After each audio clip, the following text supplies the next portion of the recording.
Bueno, en esta clase vamos a desarrollar la fisiología de la audición. El sistema auditivo es el encargado de traducir un estímulo unidimensional, que son ondas de presión, recibido por los oídos, que van a transformar esa información a sonidos multidimensionales.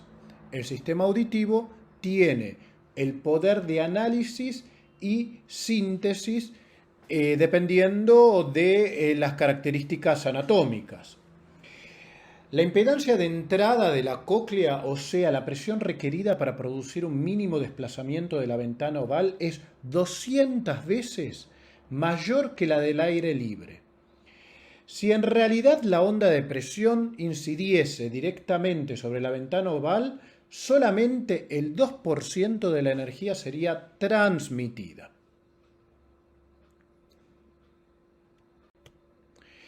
El sonido es una forma de energía mecánica. Se produce por vibración de un cuerpo a una determinada frecuencia. Frecuencia es cuántas veces vibran en la unidad de tiempo. El aire circundante es el que vibra y permite la propagación de la onda. El acercamiento de las moléculas de aire a la onda genera un incremento de la presión de estas moléculas. Eso se denomina compresión. Por el contrario, el alejamiento de las moléculas de aire genera una disminución de la presión. Eso se llama rarefacción. Entonces, el sonido consiste en una onda que produce compresiones y rarefacciones en el medio donde viaja, a una velocidad que depende de ese medio. Por ejemplo, alrededor de 400 metros por segundo es la velocidad de transmisión del sonido a través del aire a 20 grados centígrados. ¿Cómo caracterizamos a los sonidos? Según la intensidad y la frecuencia. La intensidad se mide por medio de una unidad que se denomina decibel. Bueno, un decibel es 20 veces el logaritmo decimal de la razón entre la presión del sonido medido y la presión de referencia utilizada. O sea, 20 veces el logaritmo de la presión sobre la presión de referencia corresponde a 0 decibeles. Es la mínima presión audible por el oído humano, o sea, 0 decibeles. El máximo nivel de intensidad es de 120 decibeles, sin que produzca ningún daño. La frecuencia depende la característica de agudo o grave. Los sonidos graves son sonidos de baja frecuencia y los sonidos agudos son sonidos de alta frecuencia de variación de la presión. Y la amplitud depende de la cantidad de decibeles. Cuanto más fuerte es el sonido, mayor número de decibeles. Cuanto más despacio es el sonido, menor número de decibeles. Recordemos que la máxima intensidad sin que produzca dolor es de 120 decibeles. Como hemos dicho, el decibel es la mínima presión auditiva demostrada tras haber hecho la medición en 100.000 personas. Hemos dicho que es 20 veces el logaritmo decimal de la presión que, digamos, de esa compresión y rarefacción que estamos escuchando sobre una presión de referencia. El oído externo lo que hace es captar las ondas sonoras y las envía hacia la membrana timpánica. El pabellón auricular contribuye a la localización de la fuente del sonido. Como nosotros tenemos dos orejas que están separadas por la cabeza, el sonido llega a ambos oídos con una diferencia temporal, lo cual facilita la localización del sonido en el plano horizontal. Los repliegues de las orejas contribuyen a la localización del sonido en el plano vertical. Aparte, el conducto auditivo externo protege al oído medio gracias a su sinuosidad, sus pelos y la secreción de sus glándulas. Al ser un tubo sonoro, transforma las ondas esféricas en planas y refuerza la resonancia de las frecuencias comprendidas entre 2000 y 4000 Hz. Hablamos de frecuencia. El oído externo, el cráneo y el conducto auditivo externo funcionan como una antena acústica.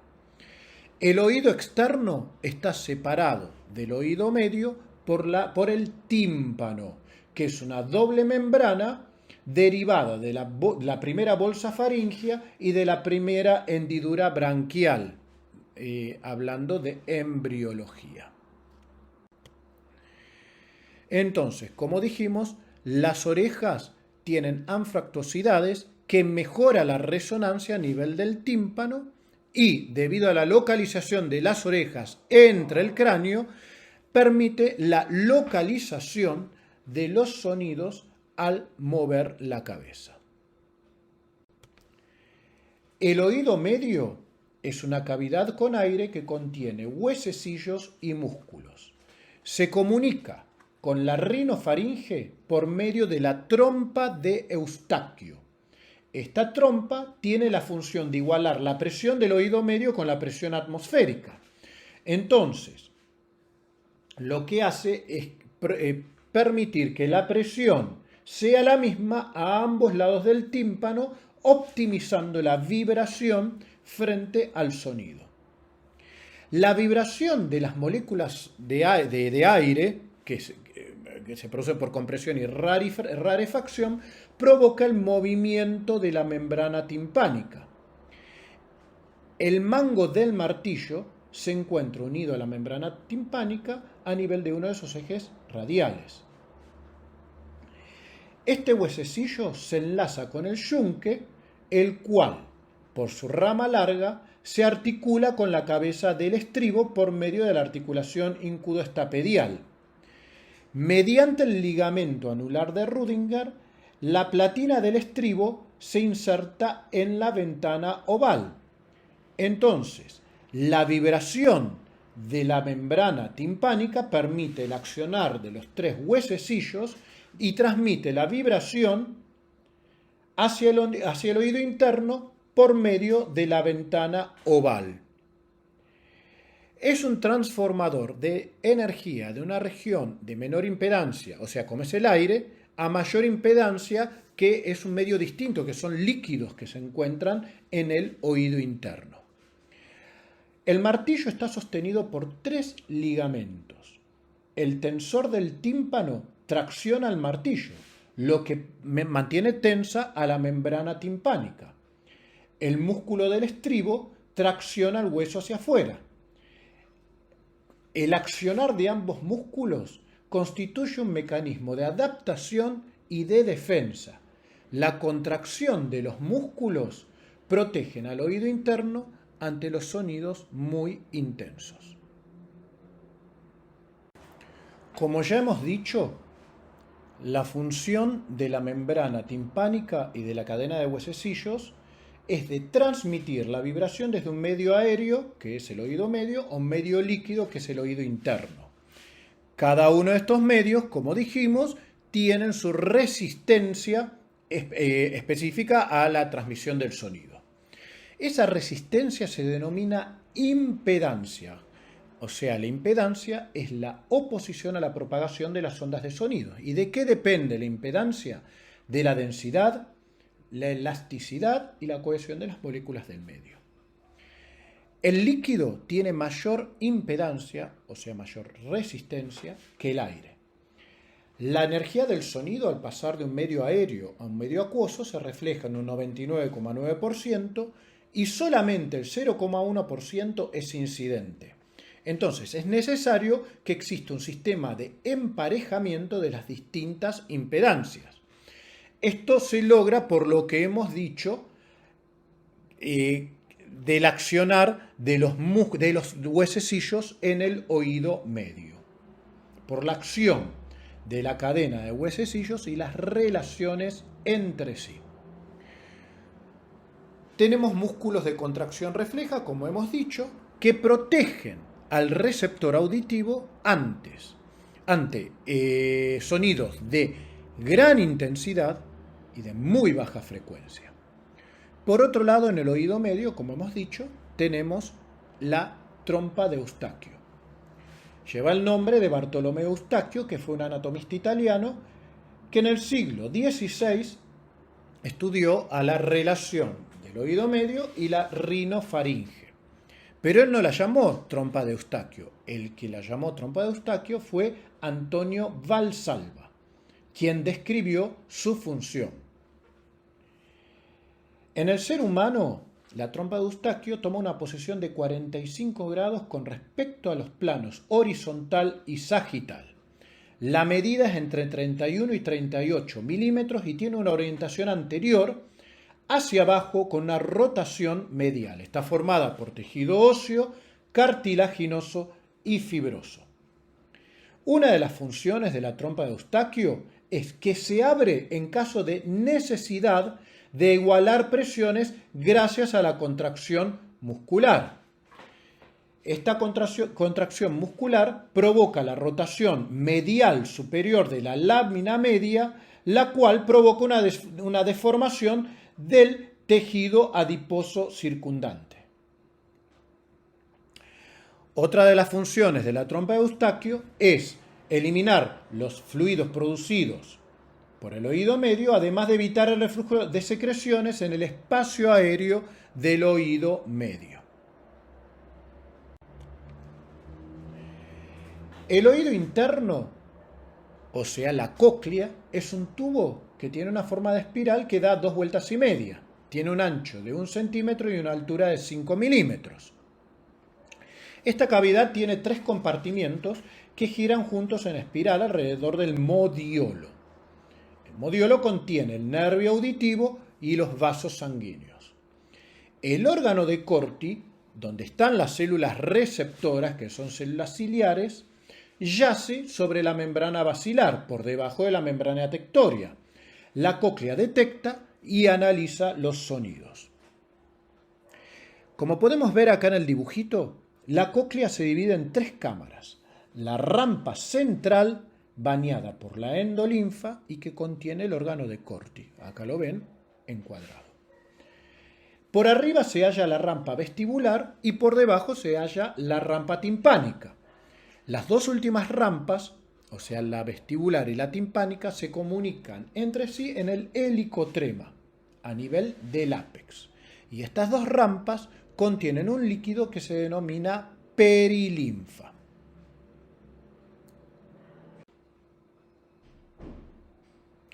Como hemos dicho, la cóclea se divide en 3 cámaras. La rampa central, bañada por la endolinfa, contiene el órgano de Corti. Y las otras 2 rampas, la vestibular y la timpánica, contienen la perilinfa. La endolinfa tiene una alta concentración de potasio, entre 150 y 180 milimoles, y de cloro, 150 milimoles, con una muy baja concentración de sodio, 1 milimol. El pH de la endolinfa es similar al pH plasmático o de la perilinfa, sin embargo es hiperosmótico con respecto a los otros 2 líquidos debido a la alta concentración de cloruro de potasio. El potencial eléctrico endolinfático es positivo con respecto a la sangre o a la perilinfa. Alrededor de 80 hasta 120 milivoltios en los mamíferos, y esto permite la transducción de señales. El potencial endococlear y las concentraciones de cloro y de potasio van disminuyendo desde la base hacia el vértice. La endolinfa es sintetizada a partir de la perilinfa. Los electrolitos se transportan por mecanismos activos de un compartimiento al otro compartimiento y no se hallan en equilibrio electroquímico. La estría vascular es responsable de la secreción de potasio en la endolinfa a partir de la perilinfa. El potasio ingresa a los fibrocitos gracias a una bomba sodio-potasio ATPasa. Luego ingresa a las células basales de la estría vascular por medio de las uniones comunicantes y de ahí a las células intermedias. A nivel de las células marginales, el potasio es secretado por un canal a favor de gradiente de salida hacia la endolinfa. El reciclaje de potasio se realiza a través de las uniones comunicantes estrechas en la cóclea. ¿Y por qué se habla tanto del potasio? Porque es necesario para el mecanismo de transducción mecanoeléctrica a nivel de las células receptoras. Una vez que se realiza la transducción, el potasio se elimina en el polo basolateral de la célula receptora y a través de las uniones comunicantes vuelve a la perilinfa y se repite el ciclo. La perilinfa proviene del plasma y del líquido cefalorraquídeo. Los espacios subaracnoideos se comunican con la base de la rampa timpánica a través del acueducto coclear. O sea, hay una barrera hematoperilinfática que está constituida por células endoteliales unidas por uniones estrechas. Es impermeable a las macromoléculas, selectiva a los electrolitos y a las moléculas hidrosolubles neutras y tiene un transporte facilitado de glucosa. Limita la entrada de las moléculas tóxicas para el oído interno. Por ejemplo, una molécula tóxica son los antibióticos que se denominan aminoglucósidos. La concentración de electrolitos es distinta en la perilinfa con respecto a la endolinfa.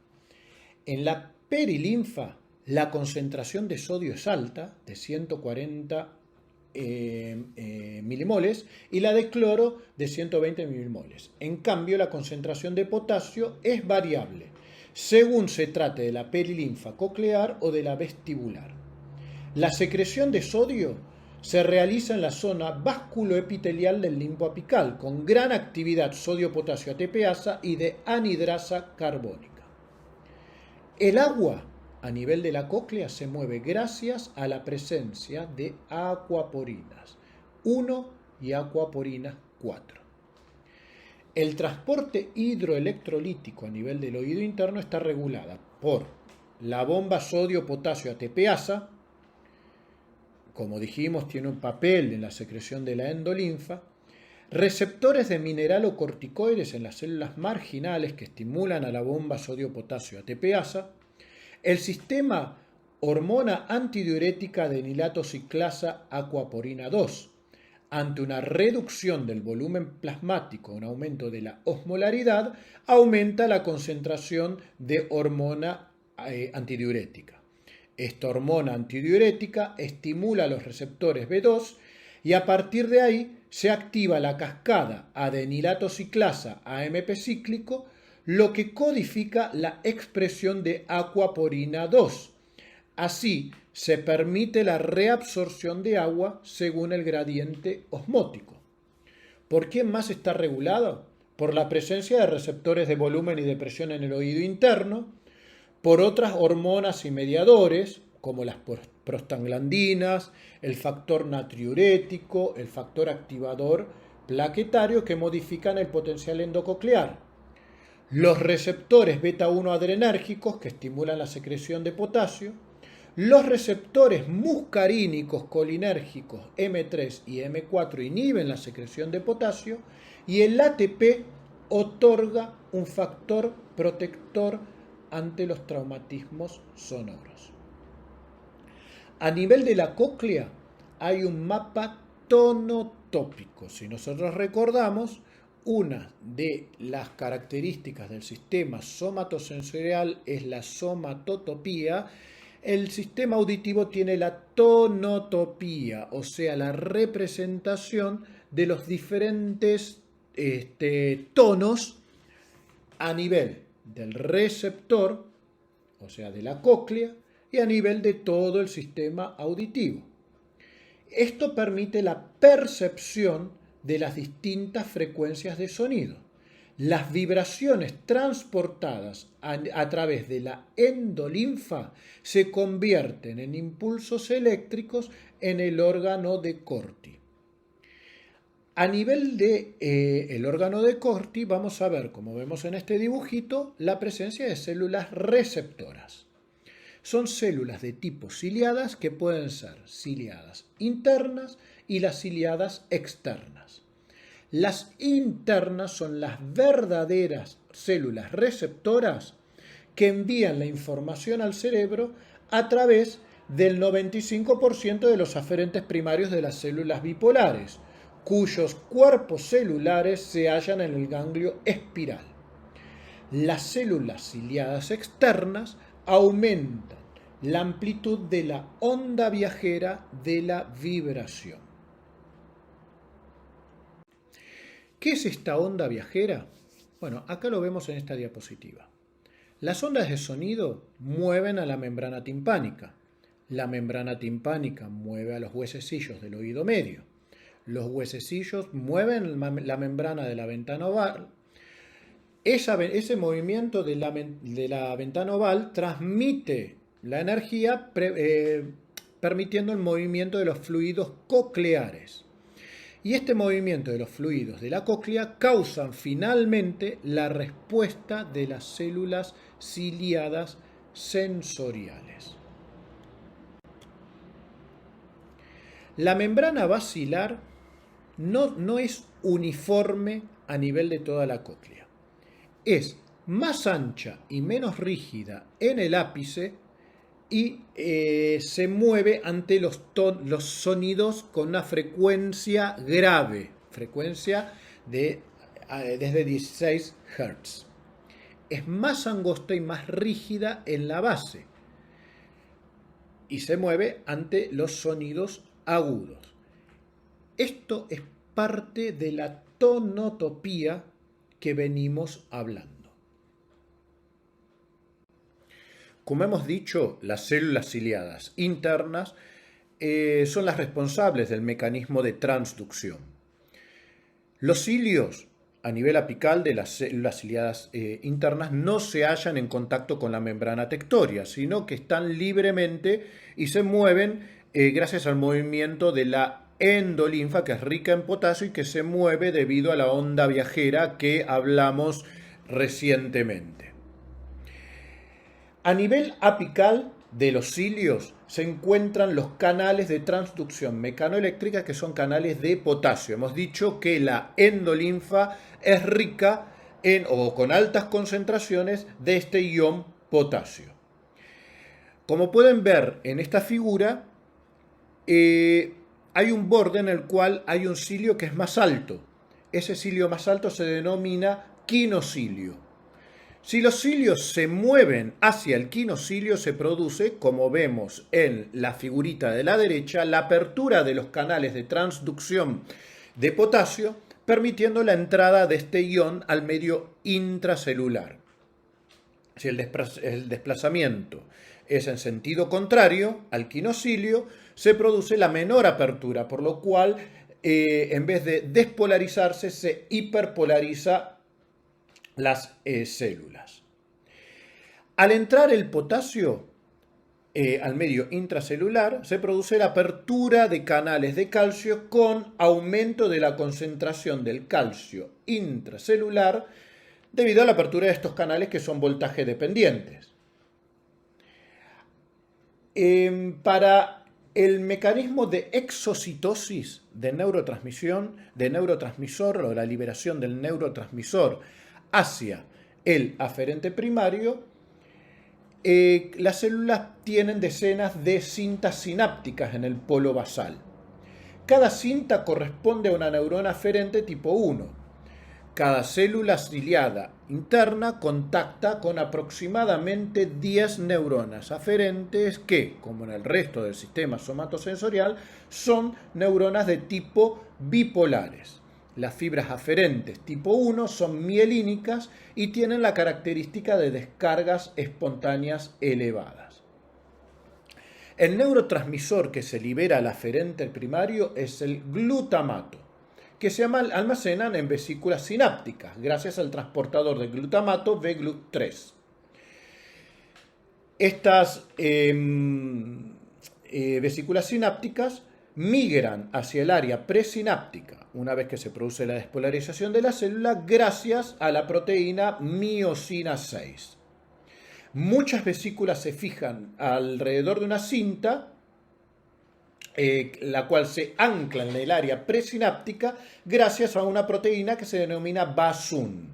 Ante la despolarización de la célula se produce la apertura de los canales de calcio dependientes del voltaje y esta entrada de iones calcio desencadena la exocitosis gracias a un complejo proteico que se denomina SNEAR. Así se transmite la información a los aferentes primarios del sexto par craneal ante la liberación del glutamato, que se une al receptor que se denomina AMPA.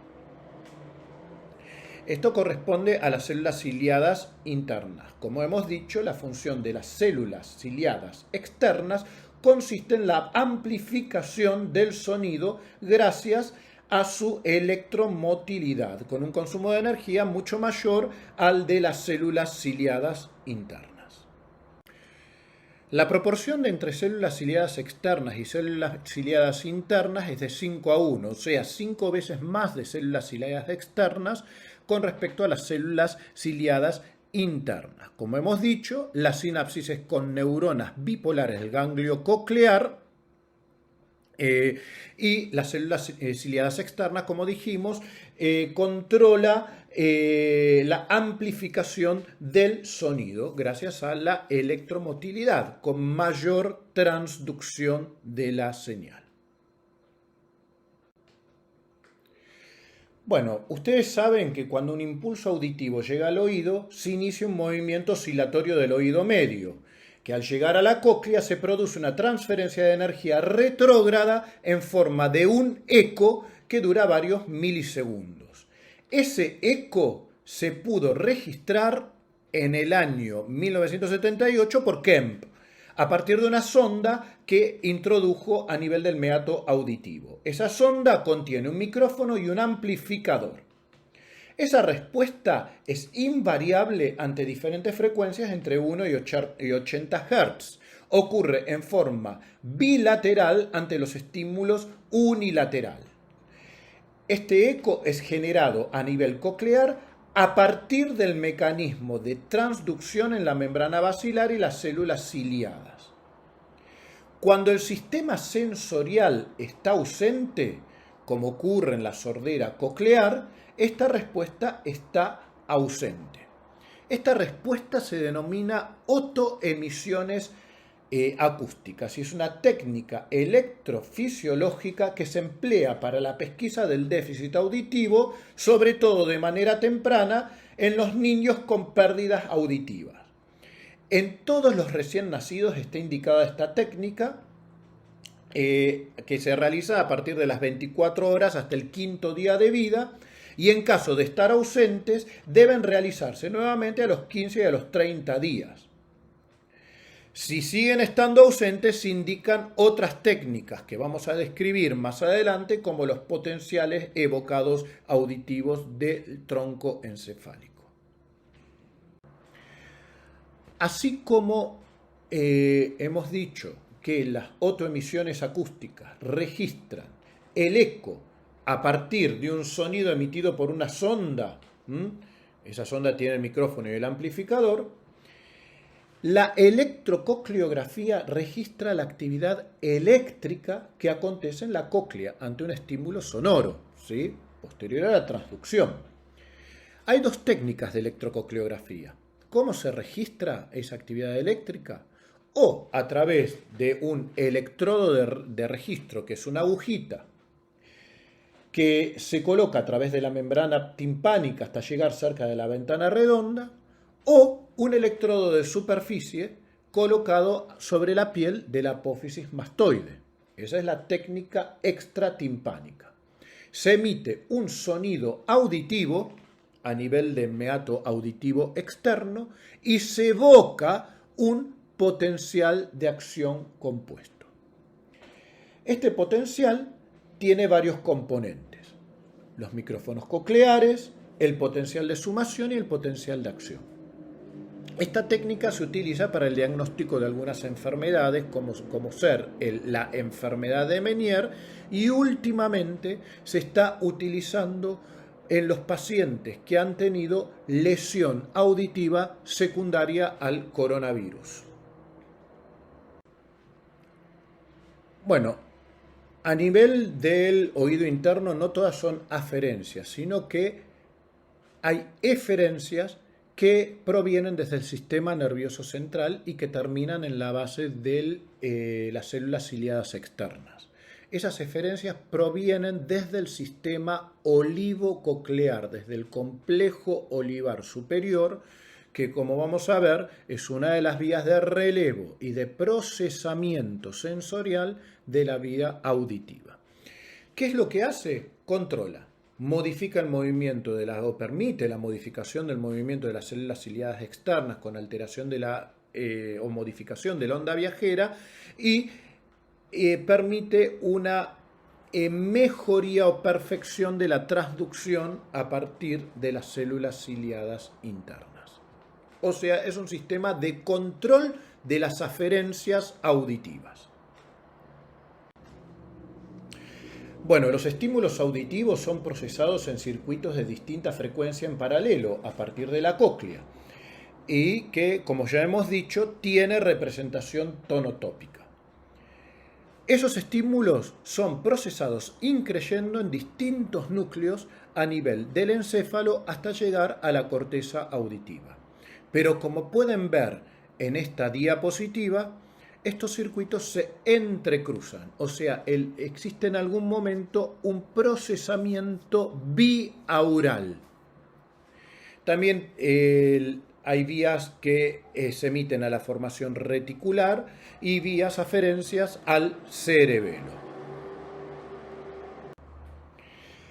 Bueno, los primeros núcleos de la vía auditiva corresponden a los núcleos cocleares, que se hallan en el tronco del encéfalo y que contienen una amplia red neuronal y perineuronal. Antes de hablar de la red neuronal, vamos a destacar que la matriz perineuronal, que está formada por proteoglicanos, condroitín, sulfato, generan una influencia sobre la plasticidad sináptica y la conductividad iónica.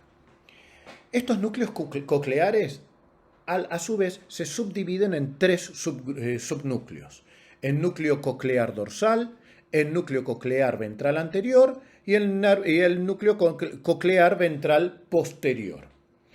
El núcleo coclear ventral anterior consiste en ramas ascendentes y descendentes del nervio auditivo que proviene desde la periferia.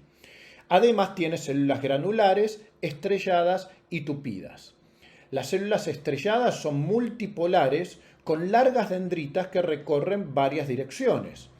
Las células tupidas son redondas con dendritas cortitas.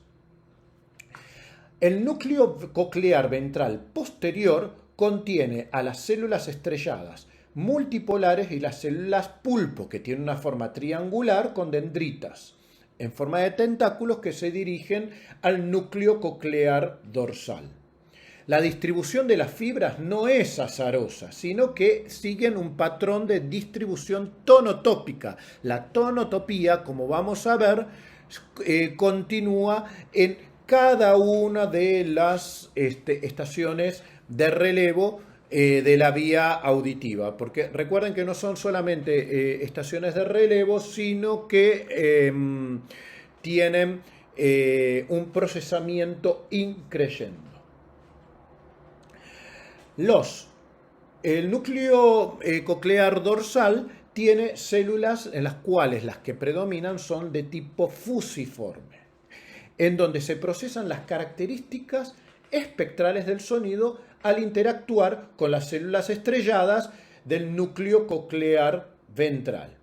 Además, el núcleo dorsal recibe conexiones somatosensitivas y vestibulares que informan a las células fusiformes sobre los movimientos de la cabeza o del pabellón auricular.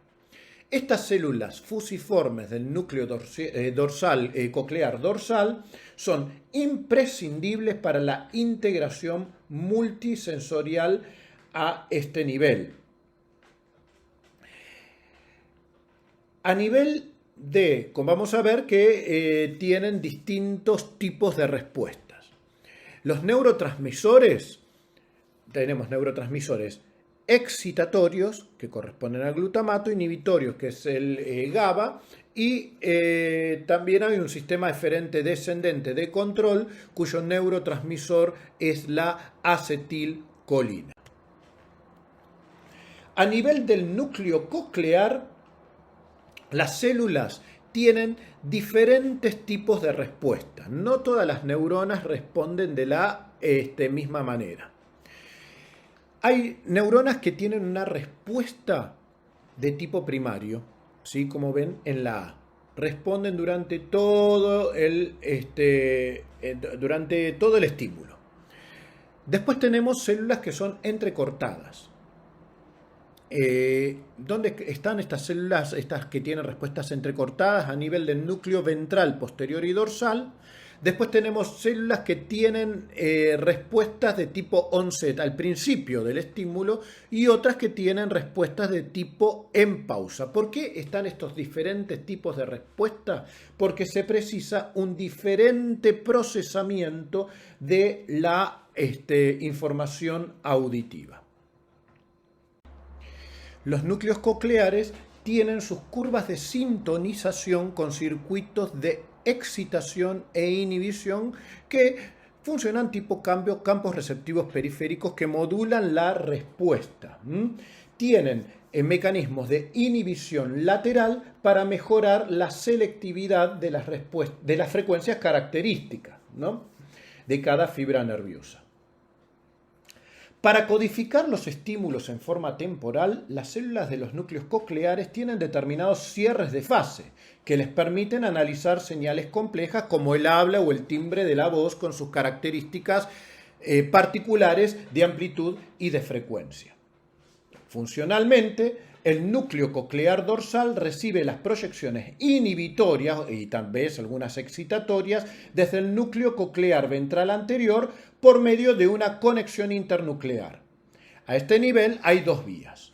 Una vía directa ventral, desde los núcleos cocleares ventral anterior y posterior, que proyecta hacia los núcleos trapezoides que pertenecen al complejo olivar superior, que estaremos hablando más adelante. Esta vía tiene una función discriminatoria. Por otro lado, hay otra vía, que es una vía ventral, que los axones provienen desde los núcleos ventrales y que proyectan hacia la estría acústica dorsal, hacia el lemnisco lateral contralateral, que después vamos a ver, forma parte de la vía auditiva, y también al complejo olivar superior de ambos lados. Esta vía tiene una función de localización auditiva, ya que se proyectan a los complejos olivares superiores y, como vamos a ver, tienen una función de biauralidad. Aparte, esta vía ventral recibe los colaterales desde los sistemas somatosensitivos, como hemos dicho, que ocurre a nivel de estos núcleos, trigeminal vestibular, y también algunas descendentes córtico-pontocerebelosas, o sea, desde la corteza, desde la protuberancia, desde el cerebelo y desde la formación reticular mesencefálica que venimos mencionando.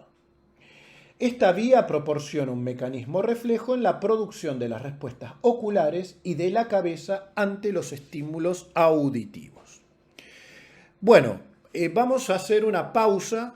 Esta es el final de la primera parte de esta clase de fisiología de la audición.